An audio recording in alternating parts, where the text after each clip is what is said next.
was to me the best offseason in NFL history for a defending champion. Fresh off a Super Bowl victory, the Patriots traded for tight end Dwayne Allen from the Colts, Brandon Cook, the speed receiver from New Orleans. That's big. The Carolina Panthers traded defensive end Coney Ealy to the Patriots, and also they signed the top cornerback on the market, Stephen Gilmore, from the Buffalo Bills. Okay. If you guys are not too familiar with Brandon Cook, imagine all the New England receivers that they have at this current time. Then add a guy who had 78 catches for 1,173 yards and averaged 15 yards per catch. 15. That's what they're getting. It's going to be 25 now. But, I mean, he was playing with Drew Brees, and that's why, I mean, the Saints traded him because they really think Drew made him. But it is. But, I mean, he's got probably a better quarterback now in Tom Brady, so. Josh. He's a speedster. He can kind of do it all. He can catch it out of the backfield. We didn't even mention that they get Gronk back. That's right. That's correct. Now, right now, they don't have a running back because Blunt is a free agent, but there's rumors circling around that Adrian Peterson. They'll trade up and get the guy from LSU or something. You know, they'll figure it out. Well, the good part, I don't believe they have. I know they don't have a first round pick. Yes. Roger took that from them. Do they still have a second round pick? I think so. I want to say they lost that too, but who the hell can beat this team?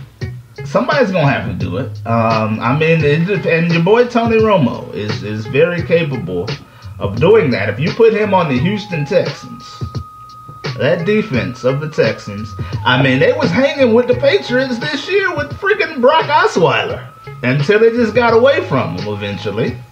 But I think Tony Romo could be the key to the Texans, and the Texans can knock them off. If healthy, yes. You always have to put that disclaimer with Tony. But that Houston Texans defense is legit. I believe very they were legit. Number one in the NFL last year. Yes, and Denver's done it as well. I mean, their defense hasn't changed too much.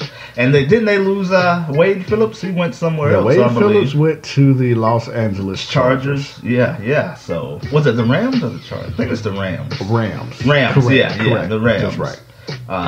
So, but I mean, they have the personnel, to do it. They did it a couple years ago to beat Tom.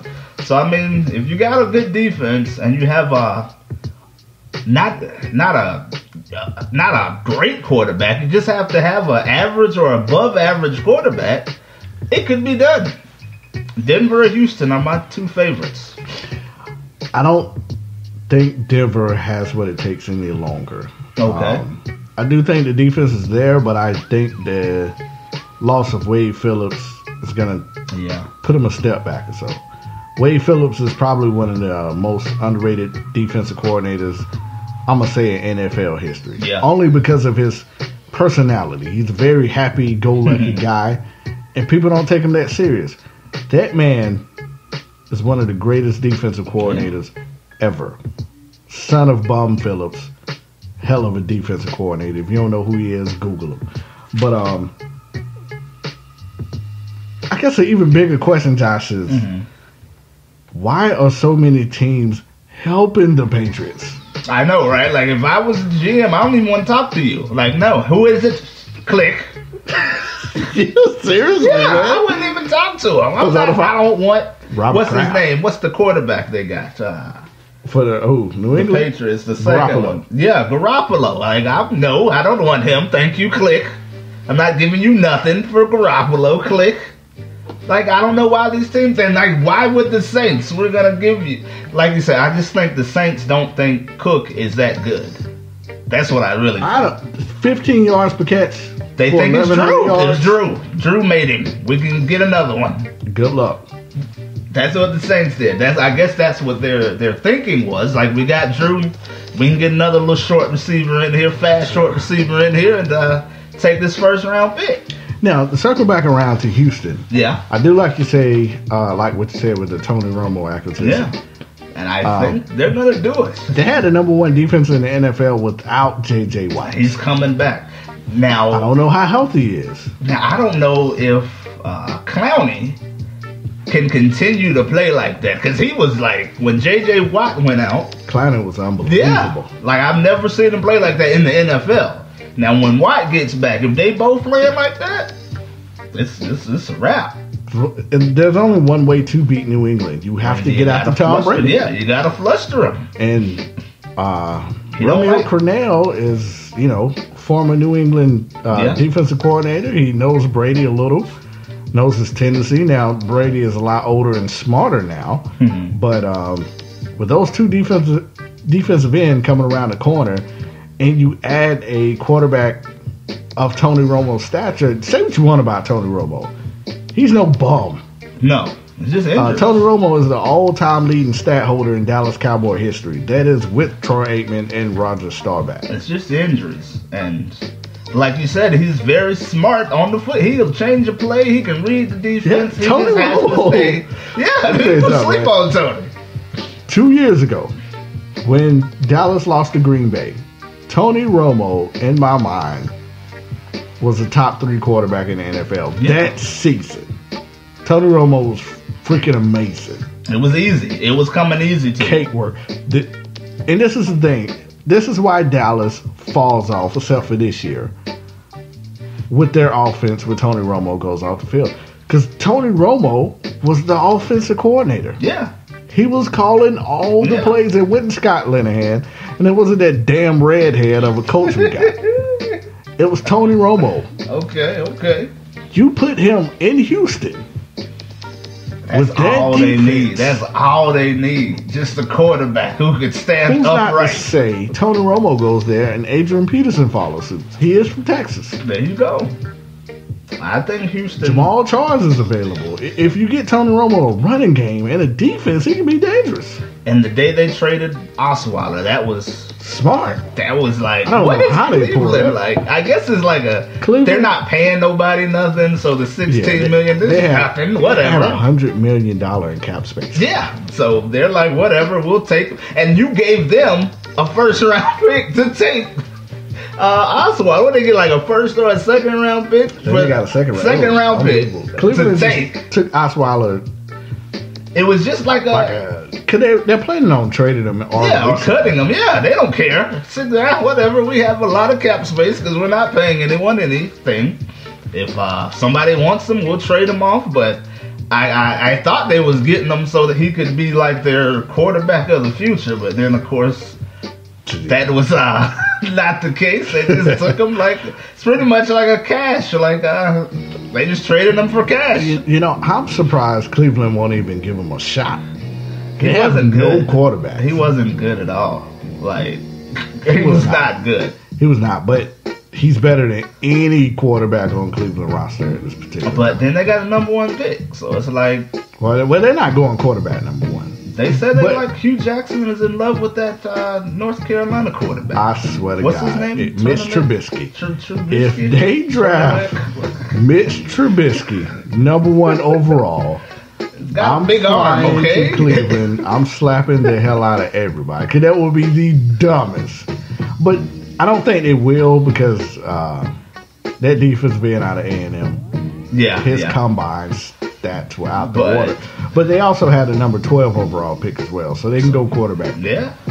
But let's go from the best NFL team to one I consider a laughingstock. Okay. Who you got? The Washington Redskins. Man, now I'm just going to go on a little tangent because I hate this team. No, you don't supposed to say hate, but I absolutely hate this team. I understand. Because they're a freaking joke. I mean, on paper, they off-season looks pretty good so far. I mean, I think Terrell it's horrible. I mean, they threw their GM under the bus and backed up on it and ran him over again, but... Well, here it is. So they had a general manager who is highly respected around the league. He's an alcoholic. They fired him. I think they fired him because Dan Snyder is a freaking egomaniac. and he got a little jealous. Could be it. The team was slightly turning around. Yeah. And everybody was giving McLuhan the recognition for the turnaround and not Snyder. So, he was getting credit for the rebuild. But before they fired him, they held him out of the combine, the scouting meetings, kept him away from the team facility, saying that it was a death in the family. Now, the combine was just a week ago. Said his grandmother died. That's why he wasn't there. Josh, his grandmother died February the 6th. And the funeral was on the 13th. Almost a month ago. Damn near a month ago. But that's the lie that shithole of a franchise came up with. Excuse my language, but they're full of crap. They use that excuse of that man grandmother passing to keep him away from the facility. Okay. Then they ran Shanahan out of town because of how he used RG3. You wanted to get rid of Gruden because he benched RG3 bum ass. Wow. After Cousins started balling, you felt like you didn't have too much of a choice but to keep Gruden. He has a losing record, and you give this man a freaking 2-year contract extension. Who, Gruden? Yeah, Gruden got a 2-year contract extension this year. Bombs. Bomb. Losing record. Washington is trash. I mean, they need to go ahead. A contract extension, Josh? Yeah, I mean, from where they were at before. Hold on. I'm not done with these fools. Yeah, go ahead. Your team name is offensive. It's a freaking racial slur. He ain't changing it. And you refuse to change the name. You ain't had back-to-back winning seasons since Joe freaking Gibbs. Wow, that was in the 80s. But yet you walk around like you this top-notch franchise. Your players walk around like they just top-notch. Like, you remember last year, week 2? Yeah. When they beat the Philadelphia Eagles? Yeah. And they started hopping off at the mouth. Yeah, we beat Philly. Everybody else, y'all predicting the Giants. What about us? You freaking suck. I mean, they have a history of losing. Go ahead, though. Cousins want out. Your star quarterback don't even want to be there. Yeah. You let both of your damn receivers just walk. They got Terrell Pryor. Clown. He's like overrated. It's a big He had one good season last year. And look at them quarterbacks he had. Like, how did you get 1,000 yards with those quarterbacks? I guarantee he won't have a season like he had last year. That was Hugh Jackson. Okay, like, the Redskins fans, I do feel sorry for them because, like you said, they have a tradition of winning. Years ago. Yeah, like in the 80s. They got a tradition that them fans are dead. They don't even exist no more. They're like 75, 80 years old. They have a tradition, I don't know when it was started.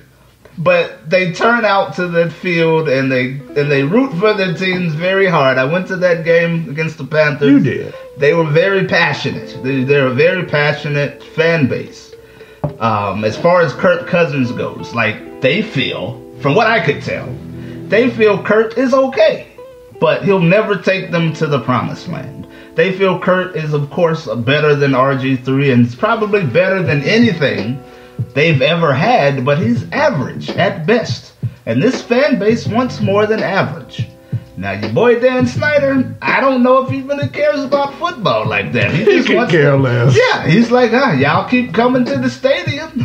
Y'all keep selling out these games night after night and expecting a win. Like that game against the Panthers, it was pretty much win and you're in the playoffs. And they dropped the big donut. Like win and you're in. That's it. And it was sold out, bro. They stand up the whole game. The game was sold out. They're standing up the whole time, and they just didn't produce. And I feel like this just keeps happening to them year after year after year.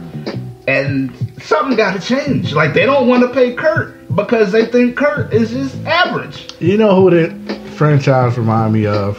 Who? They remind me of the Chicago Bulls. Okay. The Bulls have been great yeah. since the 90s. Yeah. They had that time. They had an opportunity to be great again.